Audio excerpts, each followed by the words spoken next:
Ketika Rasulullah mengatakan, sayati Dajjal ila Madinah, Dajjal akan datang kepada Madinah. Fayamkusu wa huwa maniun min dukhuliha, tapi Dajjal terhalang dari memasuki Madinah.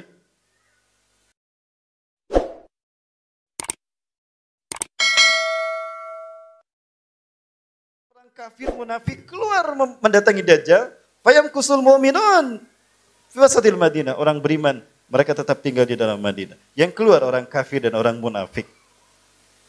Lalu Dajjal akan tinggal di sebuah bukit bergaram.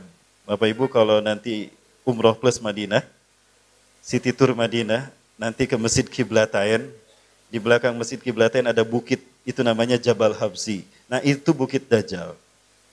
Para ahli hadis sepakat, bukit itulah nanti yang dinaiki Dajjal. Karena itu satu-satunya bukit yang bergaram di tanah Madinah. Nanti bukit itulah yang Dajjal akan menaikinya. Bapak Ibu, nah di dalam ayat hadis ini, Bapak Ibu bisa lihat.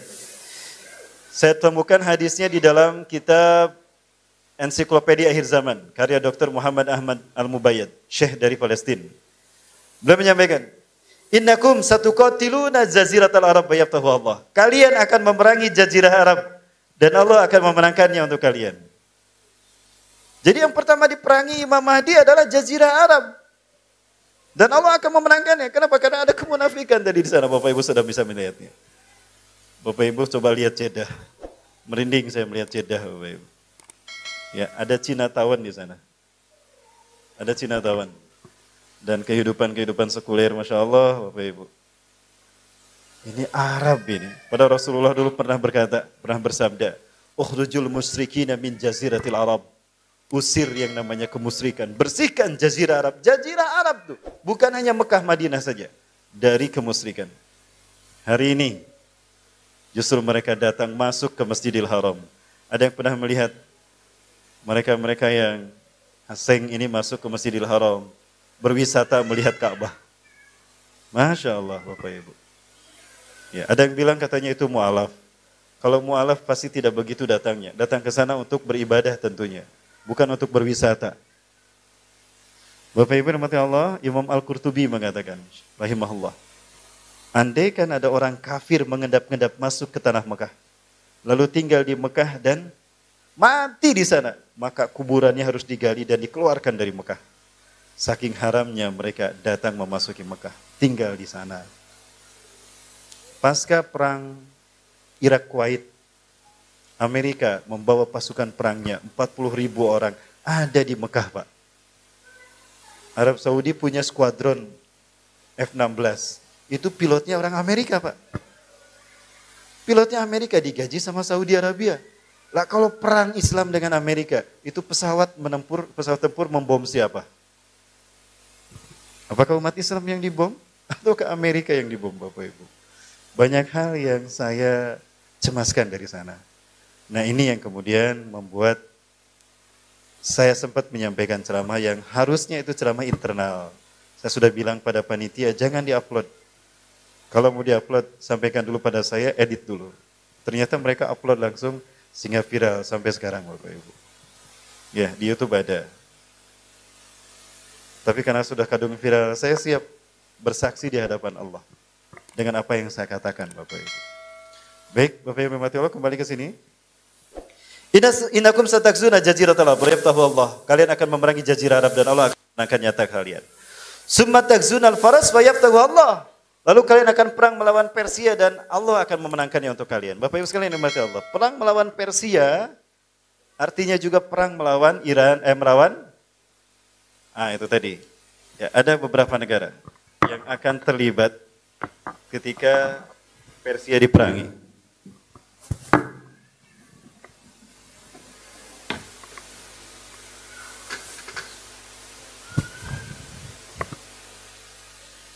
Summa takzunal faras wa yaftahu Allah. Ketika kalian memerangi Persia, kemudian kalian akan memerangi Persia dan Allah akan memenangkannya untuk kalian. Persia itu kan Iran, Pak ya. Betul? Ketika Iran diperangi berarti Israel pun akan diperangi. Karena Israel dengan Iran ini setali tiga uang. Begitu pula Rusia akan diperangi.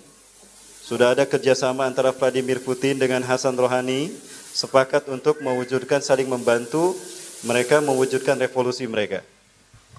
Iran dengan program 50 tahunan yang dulu digagas oleh Khomeini Kemudian juga Rusia, Vladimir Putin punya rencana ingin mendirikan Rusia Raya.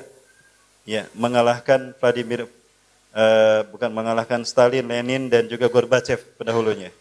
Juga akan membuat kita kalau perang melawan Iran berarti juga perang melawan Suriah.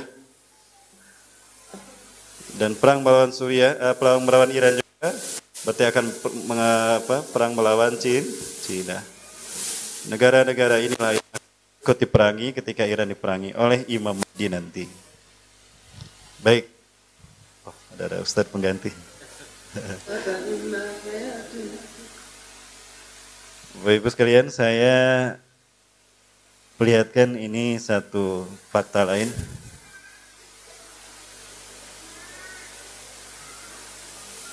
Ini ada ceramahnya Benyamin Netanyahu 2012. Sebetulnya ceramahnya 26 menit, namun dibikin pendek. Dan saat itu ada Syekh Ali dari Qatar berkunjung ke Bandung. Kami menanyakan pada beliau tentang subtitle dari dari ceramahnya ini, apakah betul? Karena dia bicara dengan bahasa Ibrani dan subtitlenya bahasa Arab. גברתי היושבת-ראש, אדוני ראש הממשלה, חברי הממשלה, חברי הכנסת, Rais As-Sayyidu Ar-Rais Tahyah, yang saya hormati, Ketua Parlemen Knesset ini. Ini adalah untuk Ketua Parlemen Knesset, dan ini si Filipni, Menteri Luar Negeri Israel, Ehud Olmer, mantan Perdana Menteri Israel. חיילי צה"ל, שאיתם אנחנו עוברים ימים קשים. Abdul Majlis Tahya, anggota majelis yang saya hormati, anggota Parlemen Knesset, של שכול ויגון, של סבל והקרבה. Wadi aqulu li Syiah Ramadan Karim. Inginnya aku mengatakan pada orang-orang Syiah, selamat menunaikan ibadah Ramadan. Yang itu jangan, Dek. Gak usah dihapus deh ya. של הרס וחורבן. Basun adri annakum ma tasumun, walaupun aku tahu sebetulnya kalian tidak saum. Ya. Ya. Basun adri annakum ma tasumun, walaupun aku tahu sebetulnya kalian tidak saum, tidak puasa. Ini kata גם ימים של רוח גדולה, שמפעמת בלב העם ומאחדת. Mayazri bil Iraqir yaum amrun khatir. Apa yang terjadi di Iran sekarang adalah perkara yang sangat mencemaskan. Maksudnya di Irak itu ISIS. Dulu adanya Irak, Islamic State of Iraq. Nyebrang ke Suriah menjadi ISIS. Islamic State of Iraq and Suriah. לב כולנו החסיר פעימה כשחיילינו יצאו. Ana utaribu bijimayati rawafid. Aku menuntut kepada jemaah rawafid. Rawafid jamak dari rafidah. Rafidah adalah sifat dari Syiah Imamiyah, Syiah Isna Asy'ariyah, Syiah Iran.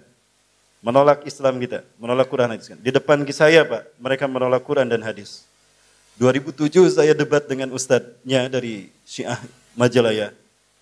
Di Kabupaten Bandung, di Bandung ini kami berhadapan dengan Syiah. Salah satu yang membuat saya diperkarakan pun adalah saya yakin mereka yang dendam sama saya dari Syiah, Pak.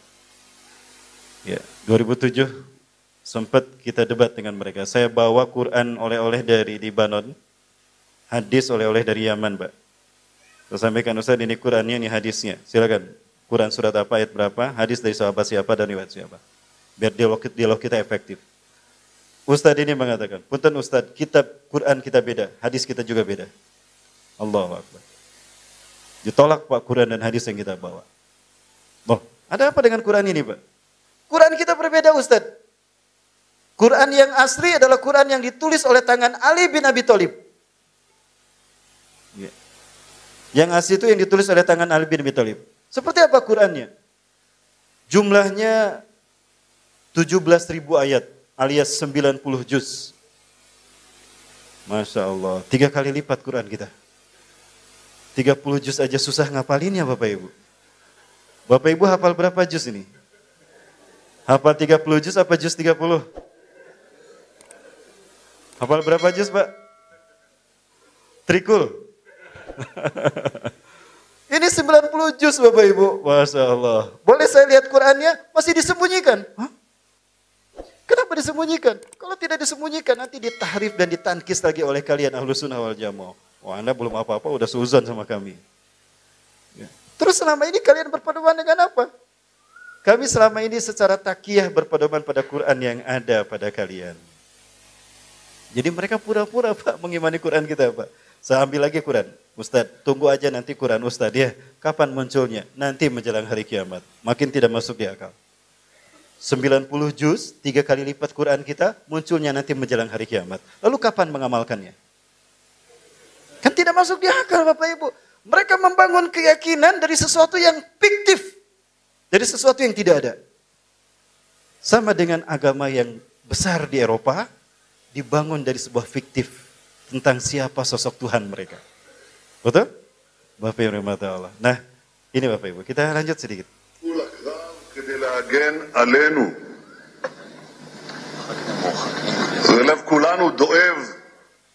Ini jelas. Fala nansa annana nahnu sunana ad-din Rafidiyah. Maka janganlah kita lupa bahwa kitalah sesungguhnya yang menciptakan agama Rafidah itu. Syiah muncul di zaman Ali bin Abi Thalib radhiyallahu an oleh sosok yang bernama Abdullah bin Saba, Yahudi Yaman yang dendam kepada Bani Hashim, ingin mengadu domba kaum muslimin, keluarga Rasulullah SAW. Dialah yang terlibat dan memprovokasi kaum muslimin, kaum munafikun sehingga membunuh Utsman bin Affan. Diusir sama Ali ke Madain. Tadinya mau dibakar hidup-hidup. Pengikutnya teriak, "Wahai khalifah, wahai Amirul Mukminin, beginikah balasan Anda kepada kami yang mengangkat dan mengakui Anda sebagai khalifah di Kufah ini?" Wah, Ali berpikir kalau saat itu dibunuh hidup-hidup, dibakar hidup-hidup, akan terjadi kekisruhan. Diusirlah sama Ali. Di Madain, dia mendirikan sekte Syiah pertama di dunia. Syiah Sabaiyah. Mengkafirkan semua para sahabat, kecuali 11 orang saja. Ada Al-Aswad bin Al-Mughirah, kemudian juga Hasan, bukan siapa? Salman Al-Farisi, Abu Zar Al-Ghifari itu tidak dikafirkan oleh mereka. Ya, ini Bapak Rahmatullah.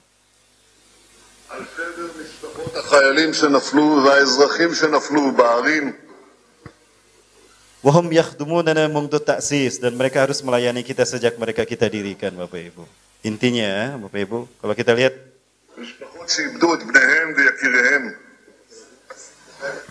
yajibu musa'adatum bijamil wasaila, wajib mereka menolong kita dalam segala urusan. כולנו כואבים את היגון, כולנו מתפללים לשלום פצועינו. Ini wujudu Israili murtabitun, eksistensi Israel terkait erat. כולנו מייחלים להשבת הביתה בשלום. Bidini Rafidi, dengan agama Rafidah.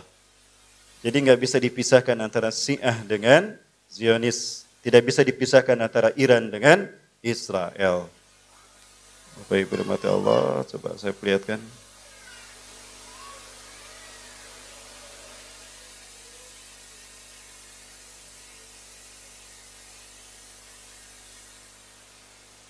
Bukti dari, udah dihapus sebagian. Ya.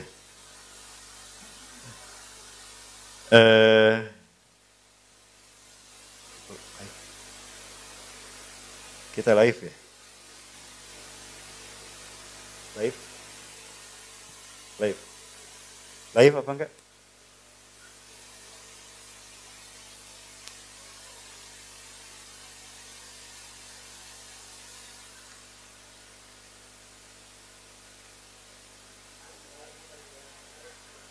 Live. Sebagian saja saya perlihatkan Bapak Ibu sekalian.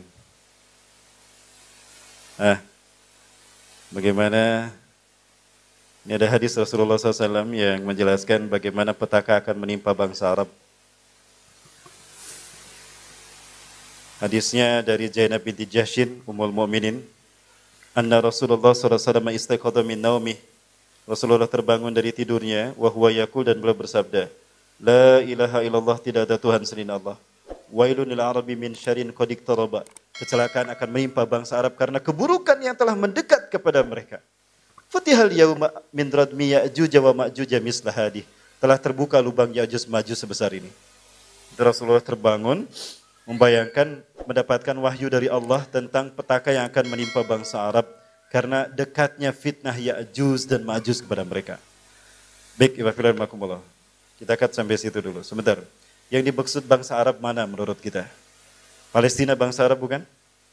Mesir, Suriah, Irak, Libanon, Yaman, Tunisia, Afghanistan. Bagi kita Irak, bagaimana kondisi negara mereka sekarang? Ya, sekarang kita lihat Bapak Ibu. Ini antara Vladimir Putin dengan Bashar Assad. Presiden Suriah dan juga Presiden Rusia. Vladimir Putin mengambil peran mendahului Amerika untuk meraih Timur Tengah.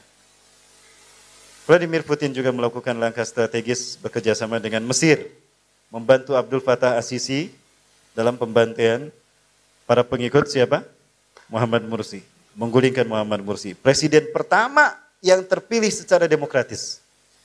Selama dari Mesir berdiri, kepresidenan itu dipilih dengan cara kudeta, militer. Baru sekali-kalinya diadakan pemilihan umum, pemilu, dan yang menang Ikhwanul Muslimin, Muhammad Mursi. Dan hanya 1 tahun 13 hari kalau tidak salah beliau memimpin, ditumbangkan oleh kudeta militer dipimpin oleh Abdul Fattah As-Sisi. Akidahnya Syiah, Pak. Abdul Fattah As-Sisi.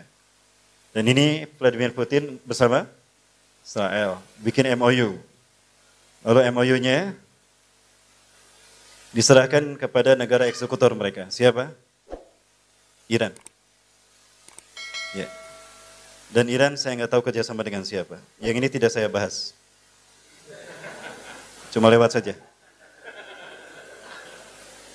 Tidak saya bahas ya. Jadi bagaimana Bapak Ibu?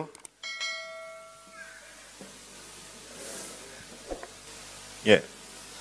Jadi perang melawan Persia berarti perang melawan Israel. Karena ada keterkaitan 11-12 antara Persia dengan Iran. Tadi kita sudah dengar bersama ceramahnya siapa? Benyamin Netanyahu. Wujudu Israeli murtabitun bidini Rafidi. Eksistensi Israel terkait erat dengan agama Rafidah. Pada nansa anana nahnu sanana adina Rafidiyah. Kita lah jangan lupa, kita lah yang menciptakan agamanya. Secara ideologis Abdullah bin Sabah, secara politis Khomeini tahun 1979. Abdullah bin Sabah di zaman Ali bin Abi Thalib radhiyallahu anhu. Maka Israel pun akan diperangi oleh Imam Mahdi. Maka Al-Aqsa akan kembali pada pangkuan kaum muslimin. Insya Allah. Nah, ada prediksi ya, kembali ada prediksi lagi Bapak Ibu. Tapi di sini mereka menuduh saya cocokologi ya. Dr. Bassam Nahajaror memprediksi Israel akan hancur di tahun 2022. Ini waktu kita agak panjang ya, karena kita membahas rentetan peristiwa demi peristiwa. Boleh? Baru jam 10 ya? Berarti masih ada 1 jam lagi. Lanjut Bapak Ibu? Lanjut. Baik. Kita bahas Israel nih. Dr. Bassam Nahajaror, seorang dosen guru besar di kuliah Mu'alimat Ramallah. Beliau pernah membukukan tulisan yang beliau buat di pengasingan ketika beliau dikejar-kejar sebagai DPO-nya Israel, karena beliau termasuk petinggi Hamas. Dan inilah mereka yang menggagas berdirinya Zionis Yahudi di tanah Palestina. Mulai dari Chaim Weizmann, Presiden Israel pertama, 1874 sampai 1952. Ada Zeev Vladimir Jabotinsky, kemudian juga Ade Gordon sampai kepada ada David Ben-Gurion, Perdana Menteri Israel pertama. Dan juga ada Theodor Herzl, penggagas Bapak Zionis Internasional. Mereka punya program menguasai dunia lewat apa yang mereka sebut Y2K. Mereka meyakini tahun Masehi hanya 3.000 tahun saja. Artinya mereka bagi menjadi 3 milenium, 1 milenium 1.000 tahun. Dan kita saat ini berada di milenium ketiga, dimulai dari tahun 2000 dan sampai dengan 3000. Dan inilah yang disebut dengan Y2K, bukan era kebangkitan teknologi informasi.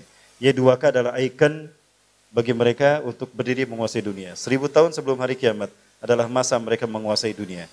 Singgasana Tuhan harus segera dibuat. Tapi apa yang terjadi sampai hari ini, Israel belum berhasil mendirikan istana bagi Tuhan yang mereka tunggu-tunggu. Di mana mereka akan mendirikan istana itu? Di atas Masjidil Aqsa, Bapak Ibu. Ini proyek mereka untuk menguasai dunia. One government in the world, satu pemerintahan tunggal dunia, di mana negara-negara di dunia harus sejalan dengan agenda Yahudi. Bertentangan dengan agenda Yahudi, habis tuh negaranya. Lihat Libya, Irak, Afghanistan, Yaman. Itu yang tadi saya sebutkan. Libya, Tunisia, Mesir, jika bertentangan dengan Israel. Dan mereka akan mendirikannya di mana lagi kalau bukan di tanah Palestina. Bapak Ibu yang mati Allah, warna hijau ini adalah umat Islam Palestina, kaum muslimin. Yang warna putih ini adalah komunitas Yahudi yang tidak lebih dari 8%. Atau 5% saja. Bapak Ibu lihat, ini tahun 1946. 1947 PBB memutuskan membagi dua Palestina. 54% bagi Israel dan 46% bagi Muslim Palestina. Maka terpecah-pecah. Dari tahun ke tahun sekarang sudah terlihat mana Palestina. Hanya sedikit saja. Dan Palestina dibagi dua. Ada West Bank, tepi barat, dan ada juga Gaza Strip, jalur Gaza. Dari 12 provinsi Palestina, hanya tinggal Gaza, satu provinsi yang belum mereka kuasai, Gaza. Insya Allah, Gaza Allah sisakan untuk tidak mereka kuasai. Untuk nanti umat Islam akhir zaman merebut kembali Palestina secara keseluruhannya. Allahu Akbar. Tujuan mereka ingin merebut kiblat kita ya dulu. Sebut saja kiblat yang pertama. Setelah ibadah sholat diwajibkan. Kesinilah Rasulullah sholat menghadap 16-17 bulan. Dulu berdiri singgasana dan istana Nabi Daud dan Nabi Sulaiman. Al-Aqsa itu segini Bapak Ibu. Nah, segini. Ya, sedikit ngambil dinding Masjid Umar bin Khattab. Segini. Tapi karena sepeninggal Nabi Daud dan Nabi Sulaiman mereka maksiat, bahkan mereka melakukan perbuatan dosa di sini, Allah hukum mereka oleh 3 bangsa dunia. Mesir, Assyria dan Kaldani. Hancur istana Nabi Sulaiman, yang tersisa tinggal dinding ini. Wailing wall, ini dinding ratapan. Mereka menjadikannya dinding ratapan, sehingga ada ibadah ratapan. Meratapi hancurnya istana raja mereka. Ketika Isra Mi'raj, Rasulullah memasuki pintu ini, Babul Maghribah. Nah, Rasulullah menambatkan kendaraannya di sini Burak, maka kendaraan ini, dinding ini Rasulullah namakan Haitul Burak, dinding Burak. Ya, Bapak Ibu rahmati Allah, ini adalah masjid ketiga setelah Mekah Madinah, yang kalau kita sholat di sini 500 kali lebih baik daripada sholat dimanapun. Mau di dalam masjid ini, Kibli, atau di dalam masjid ini, Masjid Marwani, Masjid Qubatus Sohra. Nah, di lantai masjid ini di bawah ada Masjid Marwani. Pahalanya sama, 500 kali lebih baik daripada sholat di masjid manapun. Ini sudah akan mereka hancurkan. Dari tempat ini, mereka menggali terowongan, tidak kurang ada 300 terowongan sekarang.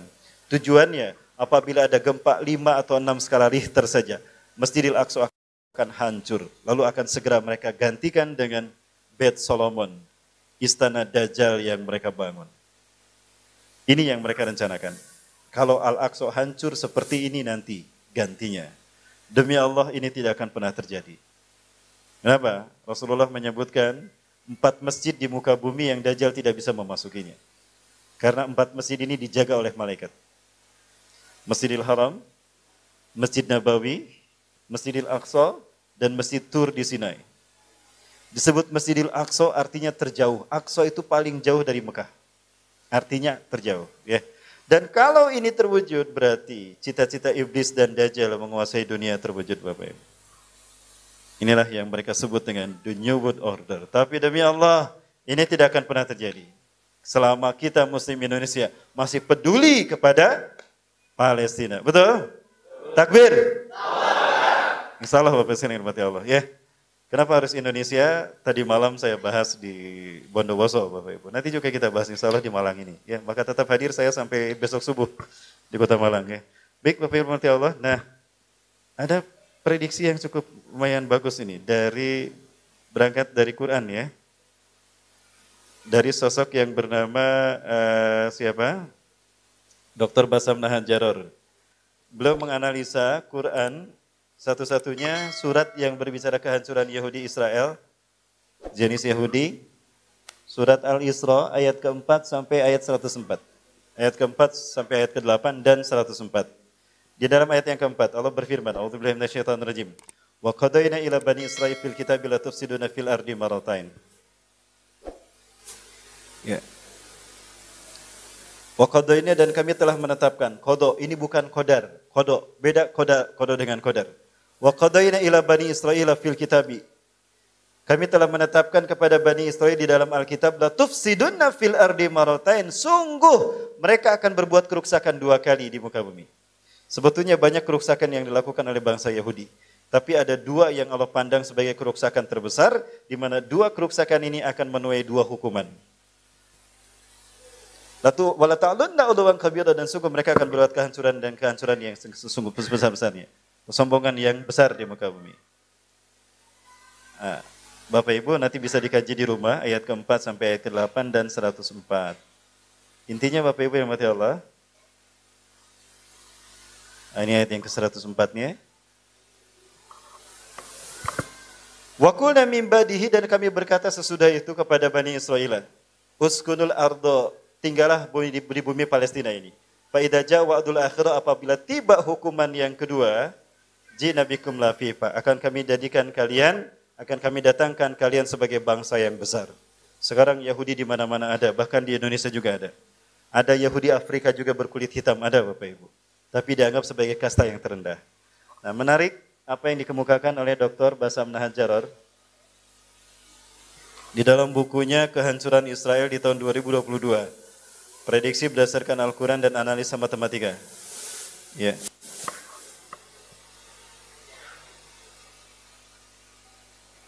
Yang pertama, ketika Israel memproklamirkan berdirinya negara mereka di tanah Muslim Palestina pada tanggal 15 Mei 1948, Bapak Ibu.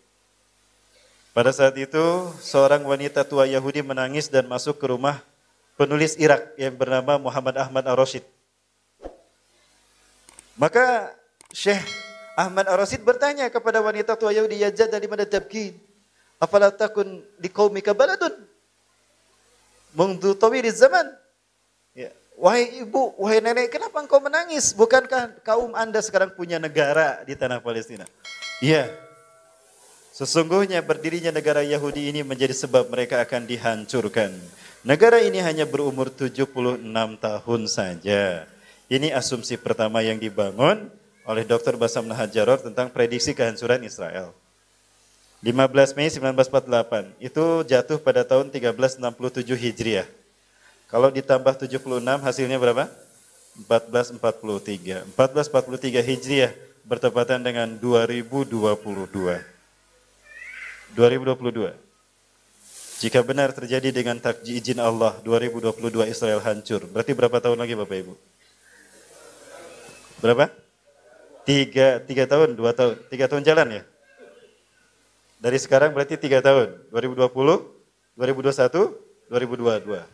3 tahun ya? Bukankah tadi Rasulullah mengatakan 3 tahun sebelum kemunculan Dajjal akan ada kemarau panjang. Di tahun pertama, sepertiga air dan air hujan tidak akan turun, sepertiga tanaman tidak tumbuh. Tahun kedua, 2/3 air hujan tidak turun setahun dan tanaman tidak tumbuh. Tahun ketiga, tidak ada satu tetes pun air hujan turun dan tidak ada tanaman pun tumbuh. Di tahun inilah Dajjal akan muncul. Ya, sebelum Dajjal muncul, Imam Mahdi duluan muncul. Dan perang terakhir sebelum kemunculan Dajjal adalah perang melawan Bani Rum. Ya, nanti kita bahas. Masih ada waktu kan? Masih kita lanjut. Baik, kita baru bahas kehancuran Israel. Kita belum bahas kehancuran Rusia, Suriah, dan Cina. Yang kedua, Al-Quran bercerita tentang janji hukuman Yahudi dunia di surat Al-Isra ayat ke-4 sampai ke-8 dan 104. Nah, subhanallah. Kalau dihitung dari ayat ke-4 sampai ayat 104, itu tersusun atas 1443 kata. Kata maksudnya adalah kalimat dalam bahasa Arab. Ada isim fi'il huruf. Apakah sebuah kebetulan atau isyarat dari Allah kalau memang itu adalah angka kehancuran bangsa Yahudi?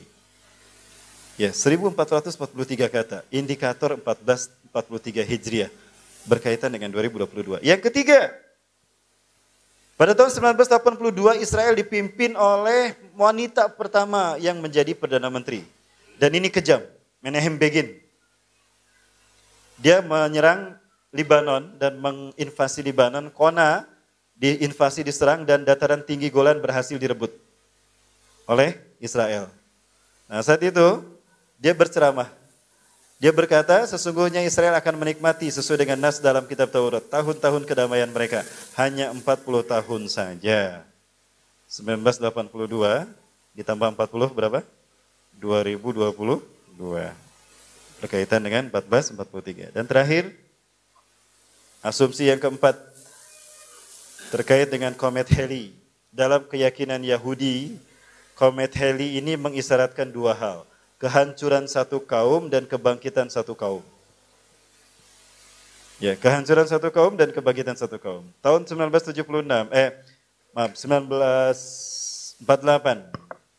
1367, komet Halley ada pada titik terjauh sehingga bisa dilihat dari bumi. Sementara siklus komet Halley itu 76 tahun saja. Nah, angka 1367, angka Hijriah, tahun Hijriah berdirinya Israel di tanah Palestina. Kalau ditambah 76 menghasilkan 1443 Hijriah, 2022, prediksi kehancuran Israel. Kalau tahun Masehinya, 1948, berdirinya Israel, ditambah 76, hasilnya 2024, prediksi kebangkitan Islam. Kalau Islam bangkit berarti Palestina merdeka, betul? Berarti komet Halley yang diyakini Yahudi terlihat saat itu isyarat kehancuran Yahudi dan kebangkitan Palestina. Allah. Bismillahirrahmanirrahim. Kembali kita mendapatkan hal yang luar biasa. Nah, ini bagi Israel. Wallahu a'lam bishawab. Apakah memang Israel ini akan hancur di tahun 2022? Wallahu a'lam bishawab. Baik Bapak Ibu rahmati Allah. Nah, kembali kepada yang tadi. Ketika Iran diperangi, maka negara-negara ini pun diperangi. Lupakah kita Bapak Ibu? Sekarang sedang ramai ini. Bagaimana Vladimir Putin berbalas pantun dengan Donald Trump.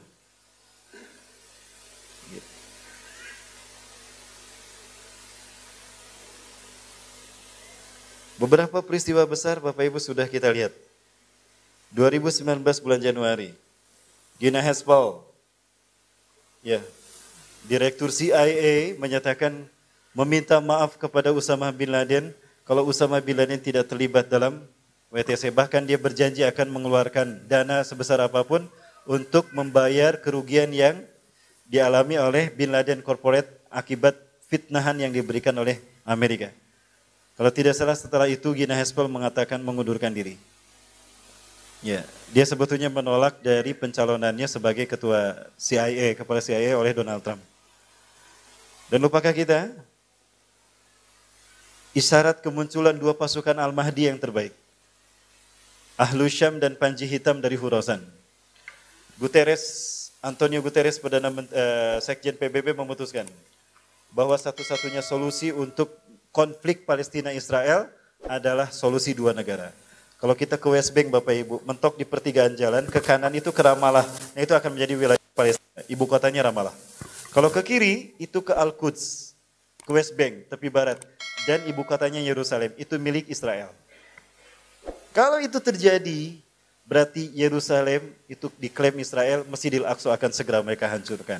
Maka ini akan memicu kebangkitan kaum muslimin Palestina. Tidak menutup kemungkinan Ahlu Syam akan muncul saat itu. Dan juga pasukan Suriah.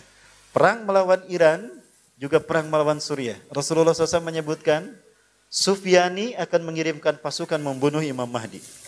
Falamma tasafal Baida, tatkala sampai di pertengahan antara Mekah Madinah di Baida, Allah tenggelamkan mereka semua. Yang tersisa hanya satu orang saja. Kembali kepada rajanya memberitahukan apa yang terjadi, lalu sang raja pun memimpin pasukan langsung memerangi Imam Mahdi. Dan Allah menangkan Imam Mahdi atas dia. Sufyani, apakah Bashar Asad?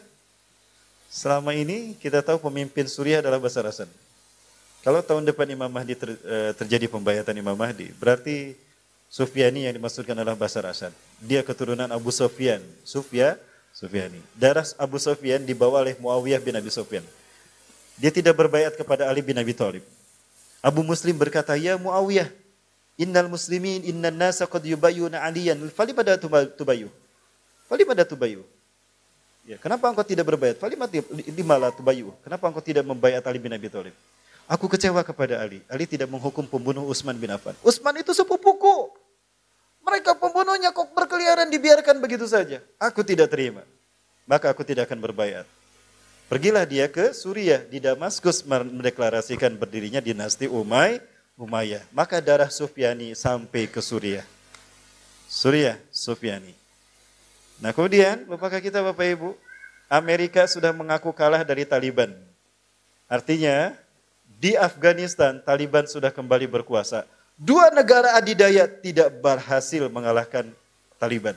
Kalah sama Taliban Bapak Ibu. Lupakah kita kalau Rasulullah pernah bersabda, Yakhruju min Khurasan rayatun sud. Akan muncul dari bumi Khurasan para pembawa panji hitam. La yarudduha syai'un. Tidak ada satupun negara di muka bumi atau kaum di muka bumi yang bisa mengalahkan mereka, memukul mundur mereka. Hatta tunsoba bi'liya, sampai mereka menancapkan panji hitam mereka di Palestina, di Al-Aqsa. Taliban sudah datang ke Indonesia. Betul? Apakah hanya untuk makan siang bersama saja? Tidak mungkin, itu isyarat. Isyarat ngasih tahu sama kita. Bro, gua sudah berkuasa nih di Taliban. Ayo, kapan lu giliran lu kapan muncul berkuasa? Itu isyarat sebetulnya. 3 pasukan terbaik Imam Mahdi. Ahlu Syam, Haburayatis Sud, Taifah Mansurah. Nah yang ditunggu ini Taifah Mansurah yang ketiga. Walaupun mereka disebut Taifah Mansurah. Tapi ini dikhususkan. Siapa? Disebut Taifah. Kit'atum minal muslimin. Hanya segelintir orang dari kaum muslimin. Tidak banyak. Mansurah ditolong Allah. Karena mereka tinggal di negara yang monoteis Islam tapi dizolimi oleh penguasa mereka. Berarti kita punya peluang untuk menjadi Iwafilah, coba lihat. Mereka sudah muak dipimpin oleh Mahmud Abbas. Mahmud Abbas ini adalah bonekanya Israel, gajinya dari Israel kok. Di Palestina ada 3 pergerakan terkuat. Ada Fatah, ini dibentuk Israel. Dulunya PLO, didirikan oleh Yasser Arafat. Ini budaknya Israel, gajinya dari Israel. Yang kedua Hamas yang sekarang menjaga Gaza. Tapi bergerak dalam bidang politik, menentang Israel, langsung berhadapan dengan Israel. Yang ketiga, Jihad Islami. Pergerakan non-politik membela Palestina dan anti-Israel dan anti-Fatah. Sempat perang Hamas dengan Jihad Islami. 3-tiganya kita undang ke Indonesia. Kita tinggalkan satu kamar tuh. Fatah, Hamas, sama Jihad Islami. Mereka akur kok, nggak bergerak, nggak bertengkar. Satu kamar mereka. Di Bandung, kita undang ke Bandung Bapak Ibu. Sama jamaah kami waktu itu. Ya Bapak Ibu, dan lupakah kita? Indikator pada perang-perang di dunia ini sudah mulai terlihat. Pakistan ancam akan meratakan New Delhi dan Bombay dengan tanah. Pakistan dengan India sekarang sedang ramai, tapi media tidak memblow up-nya. Ini membuktikan kalau hadis-hadis Rasulullah terbukti. Kalian akan memerangi bangsa Hindi nanti di akhir zaman. Hindi, India, Hindu. Pakistan Muslim kan? Jangan lupakan ini Bapak Ibu sekalian. Ini sudah mulai terjadi. Ya. Militer mereka sudah masuk ke wilayah memperebutkan Kashmir. Kemudian tentang bagaimana perilaku yang menyakitkan dari putra mahkota, di mana beliau berkunjung ke Uighur, ke Cina, tapi tidak menyatakan pembelaan kepada Muslim Uighur. Bahkan setuju dengan kamp konsentrasi ala Cina. Ini yang membuat marah beberapa ulama Malaysia. Beberapa kali kita melihat di berita ada penyergapan mereka yang melakukan kejahatan cyber di tanah air, di ibu kota. Siapa mereka? Ya, lupakah kita kalau Rasulullah pernah mengatakan, la taqumu sa'atu, kiamat tidak akan terjadi hatta tuqatilu qauman, sehingga kalian berperang dengan satu kaum, sigorul ayun, mata mereka sipit, juluduhum ahmar, kulit mereka merah, zungfal unuf, hidung mereka pesek, wujuhum kal majanil mutraqah, wajah mereka lebar seperti tameng. Bangsa mana? Satu hal yang ingin saya luruskan, Rasulullah menyebut Cina itu dengan sebutan Sin.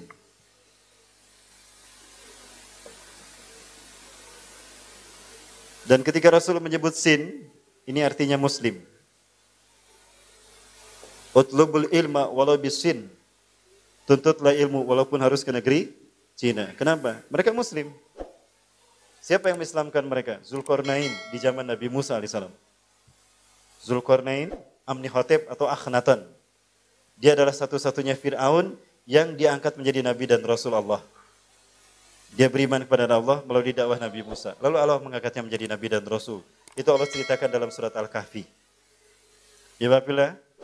Nah, adapun Cina hari ini yang kita maksudkan bukan sebutan Cina di masa Rasulullah. Rasul menyebutnya Turka.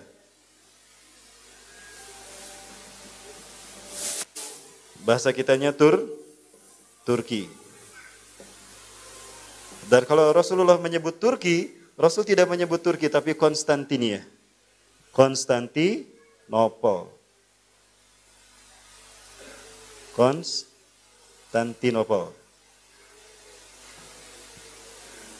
Nah, Rasulullah menyebutkan kalian di akhir zaman akan berperang melawan Turki.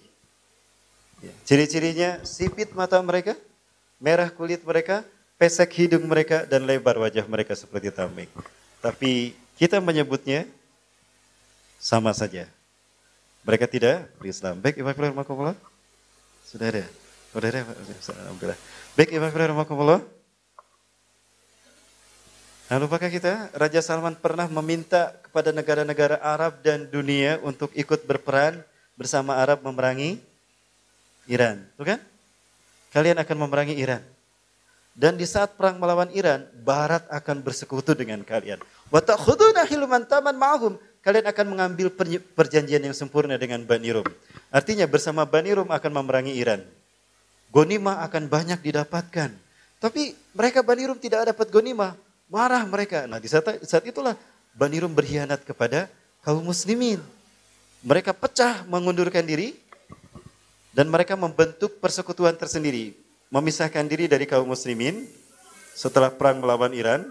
Mereka membentuk 80 persekutuan multinasional.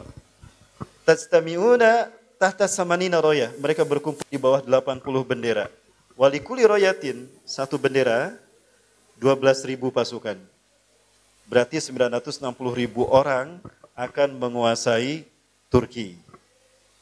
Bapak Ibu, ini bagaimana Amerika berbalas pantun dengan Rusia. Pernah mendengar ini Bapak Ibu? Jadi perang melawan Iran berarti perang melawan Rusia. Amerika ikutan bergabung dengan umat Islam. Amerika bergabung berarti NATO ikut bergabung kan? Ikut melawan Iran.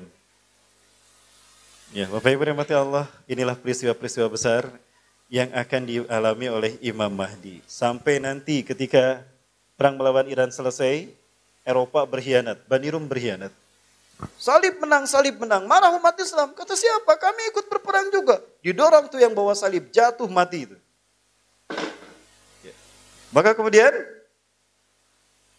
mereka bersekutu di bawah 80 panji. Dan setiap panji ada 12.000 pasukan, 960.000 orang pasukan dari Bani Rum.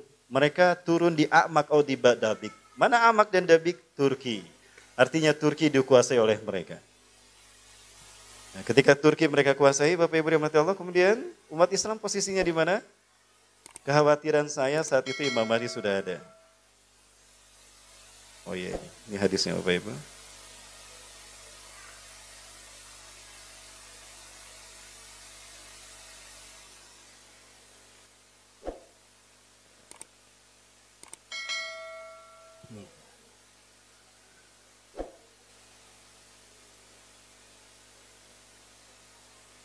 Perangnya di mana antara Bani Rum melawan tentara Romawi? Bapak Ibu, ini tempat di mana Imam Mahdi nanti dibayat. Di sini antara Multazam, dinding pintu Ka'bah, dan ini makom Ibrahim di sini. Jumlah yang berbayat padanya adalah 7 ulama, yang masing-masing ulama memiliki pengikut yang dijumlahkan 313 sampai 315 orang. Boleh silakan. Pengumuman bagi Bapak atau Ibu yang mempunyai mobil Karimun dengan nopol N1849FH, dimohon untuk memindahkan mobilnya karena di depan tokonya mau buka. jadi menutupi tempat jualan. Oke. N1849 Karimun, tanpa mengurangi hormat kami, dimohon untuk memindahkan mobilnya, menghubungi panitia di depan. Terima kasih. Ya, baik, kembali. Ini hadis yang tadi saya bacakan terkait dengan kemunculan pasukan pembawa panji hitam dari Khurasan.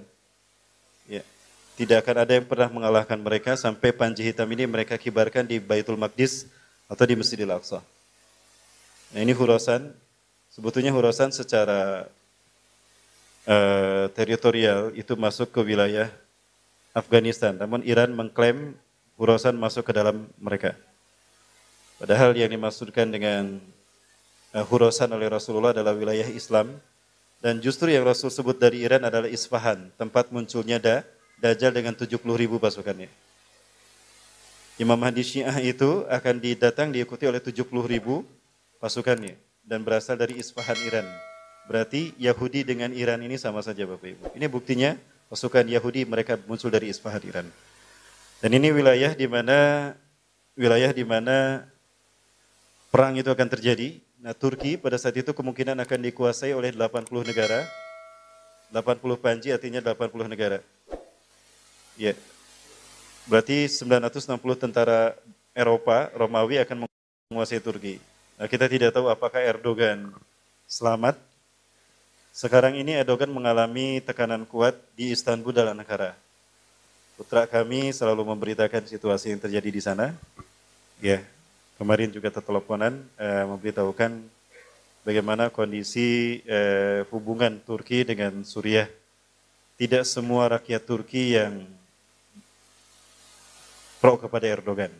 Mereka ada yang tidak pro kepada Erdogan dan itu membenci orang-orang Suriah.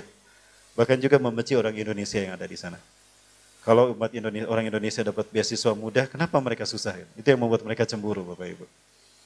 Nah, perangnya nanti di sini. Dan umat Islam akan berada di Aleppo. Aleppo adalah tempat dulu hijrahnya Nabi Ibrahim sebelum ke Mesir. Ya, dari Aleppo Nabi Ibrahim ke Palestina. Ini Libanon, ke Palestina di bawah sini. Nah, dari Palestina baru ke Mesir nyebrang. Ya, Bapak Ibu rahmati Allah, nanti pasukan kaum muslimin ada di sini. Dan kita akan dipimpin oleh Imam Mahdi.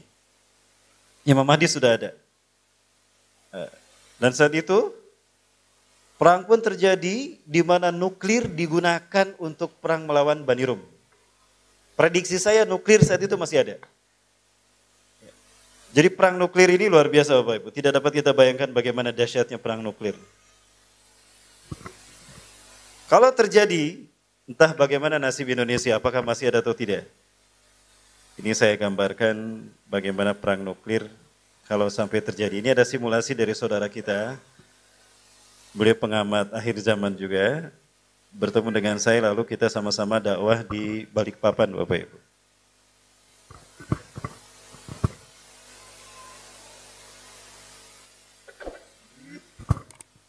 Ini Pak Ustadz Abdul Halim. Allahumma sholli ala Muhammad wa ala ali Muhammad. Segala puji hanya untuk Allah Subhanahu wa taala yang telah mengizinkan kami untuk membuat video ini, dan tidak lupa mari kita mengucapkan salam dan hormat kepada Rasulullah, baginda Rasulullah SAW.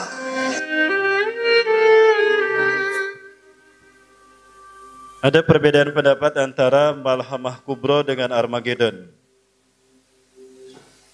Beberapa ustadz ada yang mengatakan Malhamatul Kubro itu Armageddon juga, atau Armageddon bagian dari Malhamatul Kubro. Saya memandang ada perbedaan antara Armageddon dengan Malhamatul Kubro. Kalau Armageddon, perang masih menggunakan teknologi.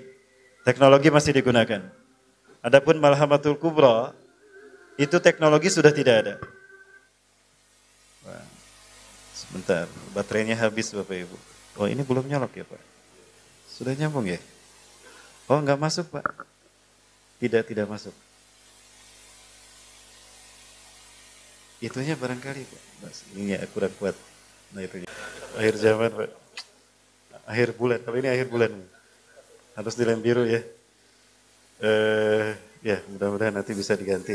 Ini wakaf dari seseorang buat saya. Mungkin ada yang mau berwakaf juga. Amin. Bapak Ibu mohon maaf tadi mati laptopnya, ternyata supply powernya tidak masuk ya karena ini ada kerusakan. Nah, Bapak Ibu rahmati Allah, perbedaannya menurut saya Armageddon, Rasulullah tidak pernah menyebutkan Armageddon. Yang pernah saya baca justru Rasulullah menyebutnya Al-Ahzab. Perang Ahzab, perang persekutuan multinasional. Artinya dari pihak yang 1 dan 2 ini mereka merupakan bentuk sekutu multinasional. Dengan apakah pemberantasan ideologi tentunya ataupun pemberantasan ekonomi dan politik. Ya, ya, ini saya coba perlihatkan kembali.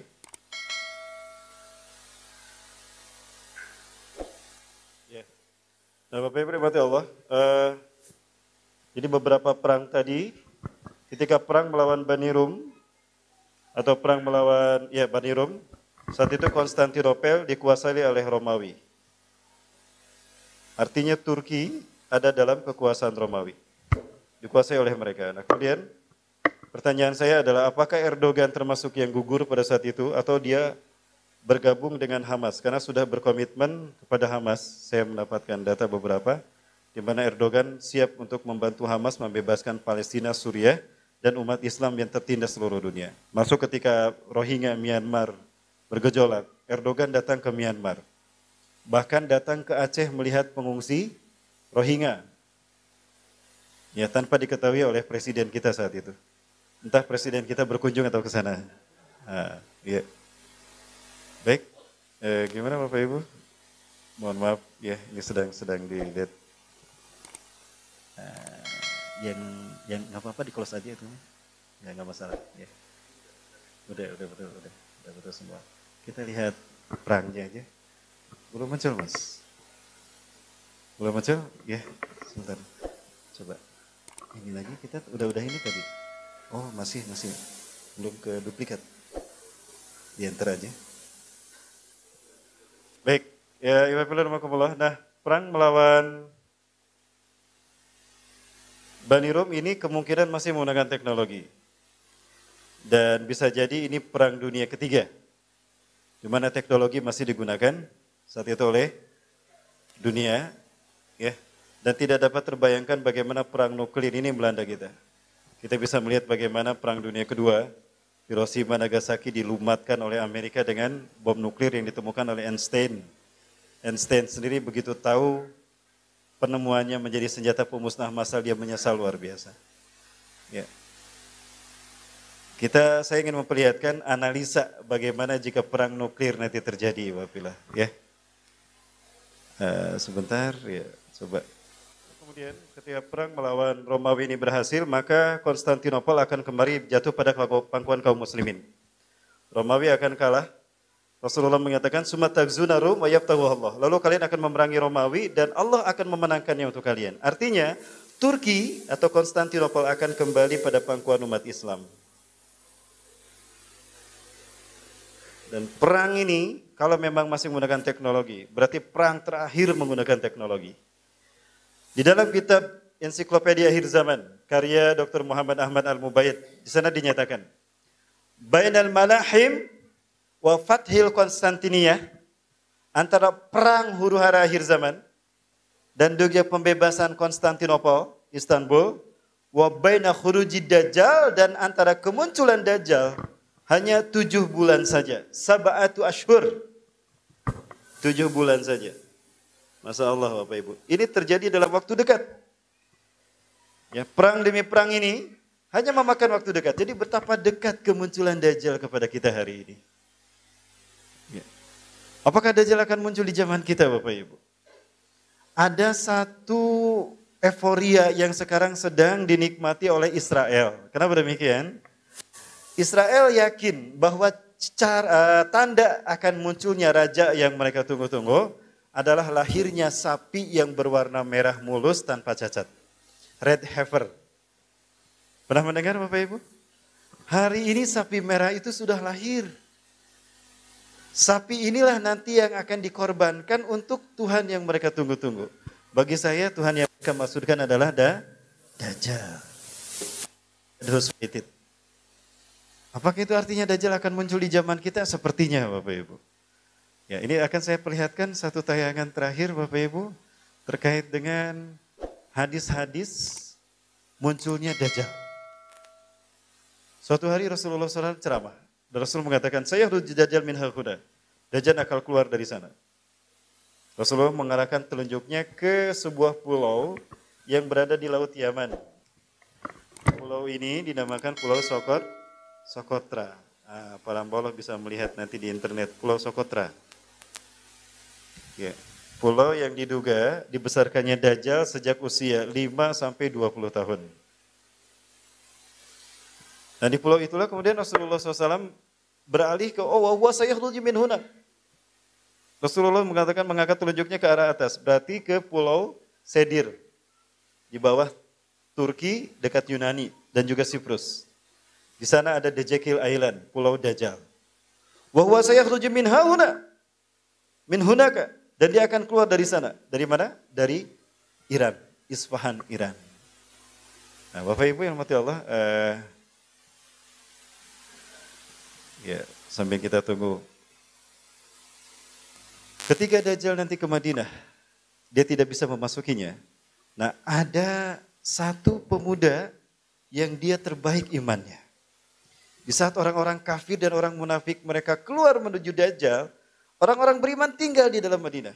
Nanti ada seorang pemuda yang terbaik imannya yang akan justru datang menghadap kepada Dajjal. Pada Rasulullah memerintahkan, jika Dajjal muncul, pergi keluar, jauhi Dajjal. Tinggalkan Dajjal. Jangan kalian menghampirinya. Selamatkan diri kalian masing-masing. Karena siapapun yang menghadapi Dajjal lalu terkena oleh kaki tangannya, oleh cengkramannya, dia tidak akan pernah keluar bersamanya. Nanti akan masuk ke dalam neraka bersamanya. Na'udzubillah. Nah, justru saat itu keluar seorang pemuda. Syab khairun nasi imanuh. Sebaik-baik manusia imannya saat itu. Dia datang menghampiri Dajjal dan berkata, Dajjal bertanya kepadanya, ya gulam, hal tak takidi-ani rabbuk. Hai pemuda, kamu yakin aku Tuhanmu? Pemuda yang beriman ini mengatakan, bal a'takid li annaka Dajjal, kama qala Nabi SAW fi hadisi. Bahkan yang saya tahu engkau adalah Dajjal, sebagaimana Rasulullah menyampaikannya dalam hadisnya. Dajjal marah saat itu pada pemuda ini. Tangkap dia, dipegang dia, digergaji Bapak Ibu, dibelah dua. Sebagian tubuhnya di sana, sebagian tubuhnya lagi di sana. Ya. Itu sejauh tombak dilemparkan. Maka Dajjal kemudian berkata pada manusia, wahai manusia, in ajma kismaini min jasadih, summa ahya mazitum tartabulan yani rabbukum. Ya. Hai manusia, jika aku kembali satukan kedua tubuh orang ini, lalu aku hidupkan kembali dia, apakah kalian masih ragu aku Tuhan kalian? Tidak. Kami yakin Anda Tuhan kami. Maka Dajjal menghidupkan kembali pemuda tadi dan bertanya, ya gulam, apakah kau masih ragu aku Tuhanmu? Bal a'takid li anaka Dajjal kama qala Rasulullah SAW. Bahkan aku makin yakin kamu teh Dajjal, kata Rasulullah SAW. Marah Dajjal sama dia, faqatalahu, maka Dajjal membunuhnya. Fala yusalliba ahadan ba'd. Fala yaqtulu ahadan ba'd. Maka tidak ada seorang pun nanti yang dibunuh oleh Dajjal setelah dia. Pemuda ini, ada tayangannya di sini, tapi karena waktunya, ininya ya, Bapak Ibu mohon maaf ini. Saya ada tayangan terkait dengan peristiwa tahun 2004. Pada tahun 2004 ada kejadian di Gaza City. Ada seorang bayi lahir, bayi laki-laki, tahun 2004. Aduh, mohon maaf ini bikin sibuk kepada panitia ya. Coba kita sedang upayakan, kita perjuangkan, mudah-mudahan masuk. Baik Bapak Ibu mati Allah, kembali ke yang tadi. Tahun 2004 saya dapat cerita dari Palestina. Seorang syekh yang ceramah di Amerika. Dia bercerita pada tahun 2004 ada kejadian ketika itu seorang ibu tua, di atas mulai ya, Masya Allah, tapi ini di atas, ya di atas bisa, alhamdulillah. Baik, sampun. Nah, mana yang mau saya perlihatkan? Waktu kita udah sebentar lagi jam 11 ya. Bapak Ibu hanya, ini ada 2 film, tapi saya ringkas saja deh ya. Tadi Bapak Ibu sedang melihat bagaimana analisa perang dunia, perang nuklir kalau terjadi Bapak Ibu. Ini saya coba perlihatkan. Maaf Bapak-Bapak harus lihat ke atas. Ya.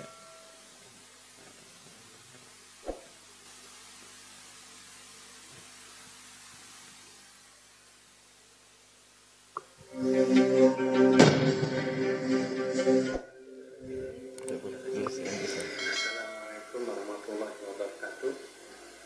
Saya percepat Bapak Ibu. Ini analisa perang dunia ketiga dimulai dari pernyataan Donald Trump yang menyakitkan hati umat Islam. Ini bisa memicu terjadinya perang dunia ketiga sebetulnya.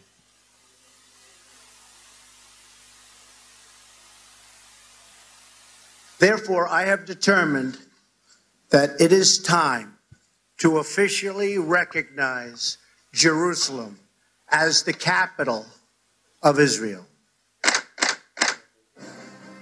الله أكبر ولله الحمد سيري سيري يا حماس سيري سيري يا حماس أن الشهادة والمقاومة هي الطريق لتحرير أرض فلسطين لاستعادة القدس والأقصى. Sayın Trump, Müslümanların kırmızı çizgisi.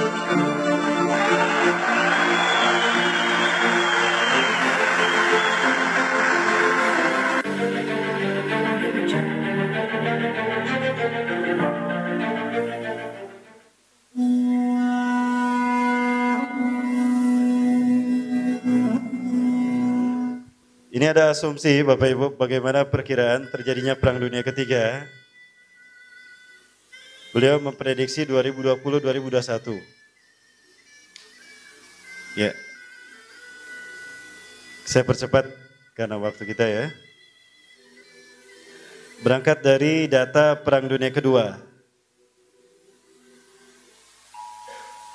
Ini gambaran jika perang nuklir terjadi. Seperti inilah yang terjadi pada dunia Bapak Ibu sekalian. Message is being transmitted at the request of the Office of Civil Defense. A massive nuclear attack is currently taking Louisiana, Buffalo, New York, Billings, Montana, Columbia, Missouri,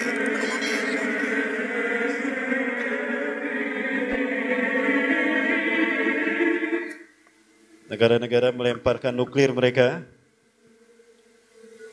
Kedua kubu melancarkan nuklir ke negara musuh yang mereka ingin hancurkan.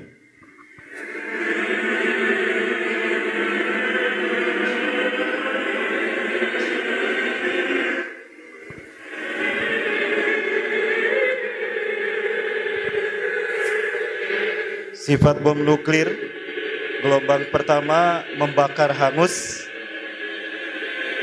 terbakar sampai ribuan derajat Fahrenheit. Gelombang kedua menghancurkan yang terbakar.